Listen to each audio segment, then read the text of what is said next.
हमारी जो किडनी होती है, सपोज कि ये किडनी है, राइट, दिस इज किडनी जो बीन शेप होता है।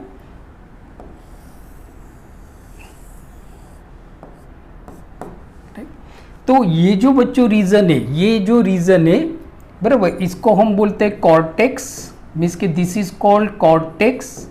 और ये जो अंदर वाला जो रीजन है इसको हम बोलते हैं मेड्यूला, मेड्यूला बराबर, ये बोलते हैं। अब देखो कुछ नेफ्रॉन होते हैं वो उनका जो कलेक्टिंग मतलब कि जो लूप ऑफ हेनली होता है वो मेड्यूलरी रीजन में बहुत ही कम होता है। जैसे देखो कि यहाँ पे हमारा ये मतलब कि नेफ्रॉन है, ये बोमेंस कैप्सूल हो गया और ये उसका पीसीटी हो गया, और ये बच्चों आप देखोगे तो ये लूप ऑफ हेनली है एंड देन इस तरह से है आपका, राइट। तो यहाँ पे आप बच्चों देखते हो ना कि यहाँ पे जो लूप ऑफ हेनली है ना वो मेड्यूलर रीजन में बहुत ही कम है, मेड्यूलर रीजन में बहुत ही कम है, राइट। तो इस तरह के जो नेफ्रॉन होते हैं उसको हम बोलते हैं कॉर्टिकल नेफ्रॉन।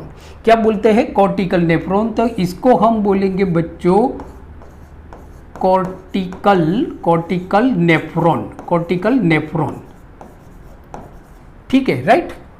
अब कुछ नेफ्रॉन होते हैं, कुछ नेफ्रॉन होते हैं उनका जो लूप ऑफ हेनली होता है, जो लूप ऑफ हेनली होता है वो एकदम डीप में होता है, मेड्यूलरी रीजन में एकदम डीप में होता है।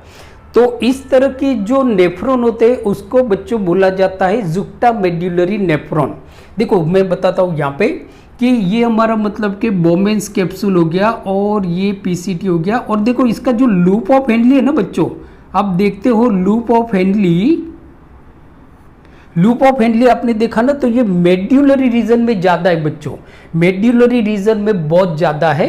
तो इस तरह के जो नेफ्रॉन होते हैं, इस तरह के जो नेफ्रॉन होते हैं उसको बच्चों हम बोलते हैं जुक्टा मेड्यूलरी नेफ्रॉन। और ज़्यादातर मतलब कि जो काउंटर करंट मैकेनिज्म होते हैं वो ज़्यादातर जुक्टा मेड्यूलरी नेफ्रॉन में ज़्यादा होता है, क्योंकि जैसे हमने देखा कि जो काउंटर करंट मैकेनिज्म होता है वो लूप ऑफ हेनली में होता है, बराबर। मैं समझाता हूँ क्यों लूप ऑफ हेनली में होता है, क्योंकि अभी हमने देखा था काउंटर का मतलब क्या होता है और करंट का मतलब क्या होता है। तो इस तरह के जो नेफ्रॉन है उसको हम बोलते हैं juxtamedullary juxtamedullary nephron, juxtamedullary nephron, सही है। तो देखो यहां तक तो आपको मालूम पड़ गया।